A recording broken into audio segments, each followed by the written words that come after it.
Halo guys, selamat datang kembali di Republik Rupiah. Akhirnya balik konten lagi setelah kemarin sibuk event. Jadi kalau kita udah lihat ya, kemarin BTC atau Bitcoin itu koreksi 11% kurang lebihnya menurut CoinGecko dari 2 minggu yang lalu. Mari kita lihat kekuatan pasar Bitcoin dan reaksi para investor saat ini. Hari ini di video ini kita bakal lihat indikasi apakah mereka pada ketakutan atau masih yakin, dan gimana kira-kira perubahan tren dan sentimen pasar.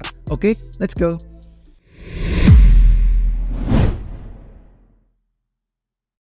Baik guys, untuk yang pertama-tama cuman untuk menjawab banyak dari pertanyaan kalian tentang giveaway 1 ETH kami untuk menjelang 150.000 subscribers. Ingat, meskipun di leaderboardnya ini dia ada tanggalnya dimana itu dianggap sudah berakhir eventnya, tetap lanjut sampai kita bener-bener nyentuh 150.000 subscribers. Karena nanggung nih guys, udah tinggal dikit lagi, dan harapannya ya bukan berarti udah 150 terus berhenti. Jadi kalian tetap kasih tahu ke teman sama keluarga biar terus nambah subscriber kami, biar lebih banyak orang yang tahu dan bisa belajar. Karena dukungan kalian lah yang bisa bikin kami makin besar. Dan karena kami juga baru pulang dari event, terus mungkin ada beberapa yang belum kena review, itu karena persiapan eventnya juga dari minggu-minggu dan bulan sebelumnya. Makanya mungkin ada beberapa yang masih nungguin. Jadi sabar aja, karena sudah pasti bakal kami umumkan. Misalkan nanti pas sudah ditutup dan diundi, itu bakal kami posting ke semua media sosial. Oke guys, untuk yang pertama, sekarang kita ngelihat dari metrik on-chain tentang kekuatan Bitcoin ya. Kan kita ngelihat BTC kemarin koreksi, itu dia menariknya sudah trading di bawah harga-harga yang levelnya itu bisa dibilang penting. Secara psikologi ya, investor itu melihat dia, wah ini signifikan banget nih. Yang pertama, kita lihat dari short term holder, yaitu para pemegang Bitcoin jangka pendek. Jadi dia biasanya antara trader atau investor yang cuman hitungan hari, hitungan minggu, atau cuman kayak cari swing atau scalping aja. Nah, kalau kita lihat di sini, dia sudah turun ya dari cost basisnya short term holder. Cost basis itu apa? Itu adalah modal yang mereka pakai secara rata-rata, secara umum, waktu mereka memegang BTC yang saat ini dipunyai. Jadi kalau misalkan tulisannya kemarin itu kan turun 28.500 pas jatuh koreksi, tapi karena pasar tuh dinamis, data itu berubah seiring berjalannya waktu. Jadi sekarang cost basisnya 28.000. Artinya sekarang kita turun, ada nih investor jangka pendek yang pada beli di bawah sini, makanya dari 28.500 jadi berkurang, modalnya jadi 28.000. Dan karena itulah kita bisa ngelihat ada kayak perubahan sentimen, jadinya perubahan trend. Mentalitas orang tuh jadi kayak, waduh, sudah mulai tenggelam nih portonya karena ada di bawah dari cost basis untuk yang pada jangka pendek. Jadi untuk para pemilik koin yang baru-baru aja ya, yang pada belinya baru-baru kemarin itu pas masih di atas 28.000. Terus BTC kalau dilihat dari sisi TA ya, untuk beberapa model harga itu juga turun di moving average atau gerakan rata-rata 111 hari, terus sama 200 hari. Bentar, saya temuin di sini. Ya, itu dia. 200 hari, terus ada 200 minggu juga.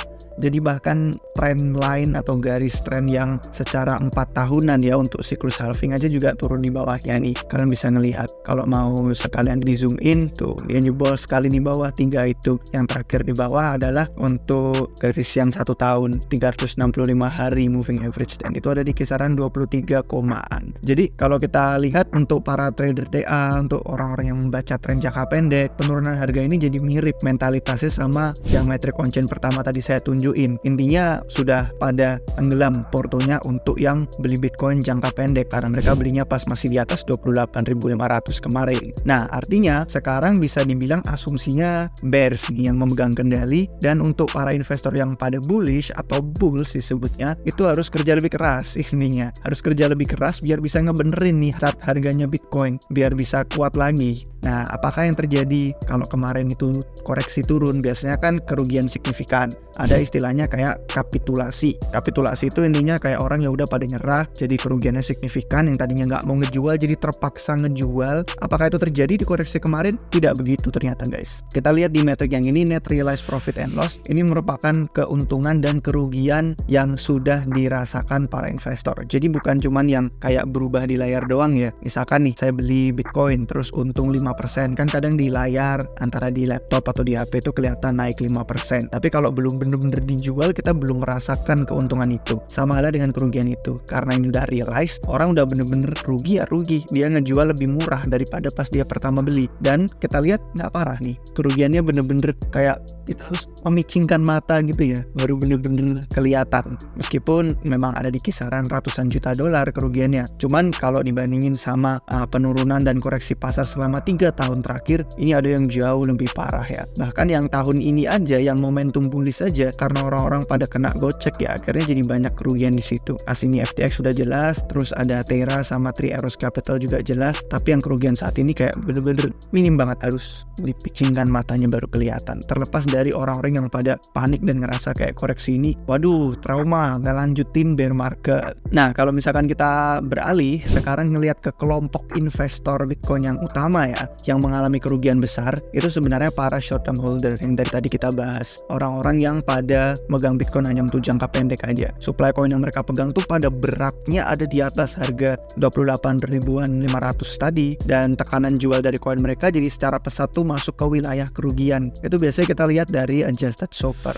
Tapi adjusted SOFR ini hitung yang investor jangka panjang juga, makanya kerasa kelihatan kayak rada kuat. Kalau misalkan kita lihat khusus untuk yang short term holder doang, yang jangka pendek, ini nggak kayak begini nih garisnya rada ke bawah. Dia bener-bener mengalami kerugian signifikan dari koreksi yang kemarin. Itu untuk para investor jangka pendek, makanya kita selalu menekankan jangka panjang. Nah cuman satu hal yang perlu diingat adalah orang-orang yang sekarang mungkin bisa dilihat kayak investor jangka pendeknya Bitcoin, itu sewaktu-waktu nanti juga akan belajar. Dan biasanya dari waktu atau dari pengalaman atau mungkin dari membaca juga, akhirnya mereka jadi lebih yakin, dan yang sekarang short term bakal jadi hold dari jangka panjang pada waktunya nanti kalau mereka memang memilih untuk akhirnya mau percaya sama Bitcoin. Alasannya karena memang di bear market kayak gitu tuh sedikit banget spekulan, orang-orang yang spekulasi yang bisa bertahan hidup, dan yang sukses nanti, yang bertahan hidup nanti, itulah yang bakal setia akhirnya dari short term jadi holder juga. Jadi nggak ada siapapun di pasar sekarang kecuali para investor Bitcoin yang memang punya keyakinan tinggi. Karena itu skenario dasarnya menurut saya dari koreksi sekarang ini, kita bukan akan melanjutkan bear market lagi. Menurut saya sih enggak ya, karena kemungkinan besar hanya akan mengalami gerakan yang sideways atau menyamping. Mungkin ada sedikit chop, kejutan naik atau turun, tapi di sana di sini doang. Secara umum kalau kita zoom out, secara makro cuman sideways aja, bukan melanjutkan bear market yang terus langsung hancur 20.000, terus hancur 16.000 yang kemana FTX, terus turun sampai ditungguin sama Capo di $12.000. Menurut saya sih enggak. Kelompok yang investor jangka panjang juga, yang long term holder, itu intinya sama sekali nggak terdampak sama volatilitas ini. Jadi yang investor, mungkin kalian yang nonton juga jangka panjang sama kayak kami di Republik Rupiah, itu sama sekali nggak terpengaruh. Kita lihat nih dari garis yang ini merupakan saldo Bitcoin yang mereka pegang. Untuk investor yang jangka panjang nambah terus guys. Jadi terlepas dari bear marketnya jatuh, justru malah kebalikannya dari short term holder. Yang jangka pendek pada panik, pada ketakutan. Yang jangka panjang justru melihat ini sebagai peluang, akhirnya beli lebih banyak semakin koreksi terjadi. Makanya saldo Bitcoin mereka menyentuh all time high terus loh, nyentuh titik tertinggi yang baru. Dan kalau kita lihat, ini bener-bener volume yang luar biasa ya guys. Nggak beda jauh sama pas kemarin orang-orang pada FOMO gara-gara mau ATH baru, terus sama pas brutal kejatuhannya Three Arrows Capital sama FTX collapse. Sekarang pun juga lumayan volumenya, momentum mereka nyerok untuk nambah saldo Bitcoin yang dipegang biar lebih banyak. Itu ATH-nya kemarin kita lihat ada sampai di berapa yang coba ya. Oh, sampai 14,6 jutaan, hampir 14,7 juta loh Bitcoin yang dipegang. Nambahnya itu 30.000 koin setiap bulan. Dan jumlah itu lebih banyak daripada jumlah koin Bitcoin yang ditambang baru setiap bulannya. Jadi ditambangnya cuma berapa, setiap bulannya langsung diambilin aja nih sama investor jangka panjang Bitcoin. Kalau mau sebagai perbandingan aja, yang ininya long term holder, tadi kan ini kita fokus long termnya doang, short termnya nggak kelihatan. Nah di sini kelihatan banget nih, yang long term holdnya bener-bener nambah naik, yang short termnya makin berkurang supply Bitcoinnya mereka. Karena mereka yang nggak punya keyakinan, cuman jangka pendek doang, cuman keluar masuk Bitcoin, dan sedikit-sedikit gerakan pasar panik, takut, kaget, terus akhirnya diambil deh supply-nya sama yang long term. Terakhir kalau kita ngelihat dari para holder Bitcoin yang retail ya, mungkin kita nih yang punya lebih sedikit atau kurang dari 100 Bitcoin. Kalau kalian yang nonton ini punya lebih dari 100 Bitcoin, nggak termasuk di metrik ini. Tapi kita yang punya kurang dari 100 Bitcoin itu pertumbuhan saldonya masih bagus juga. Masih stabil, masih konsisten, tetap tidak berubah. Meskipun ada koreksi harga 2 minggu yang lalu itu. Jadi kita masih nyerok koin pada tingkat yang setara dengan BTC yang baru ditambang. Ini dia turun setengah ini merupakan halvingnya ya, issuance-nya yang garis biru ini. Dan sekarang kita lihat dengan koin Bitcoin yang baru ditambang, volume kita tuh benar-benar setara yang kita ambil dari peredaran pasar itu.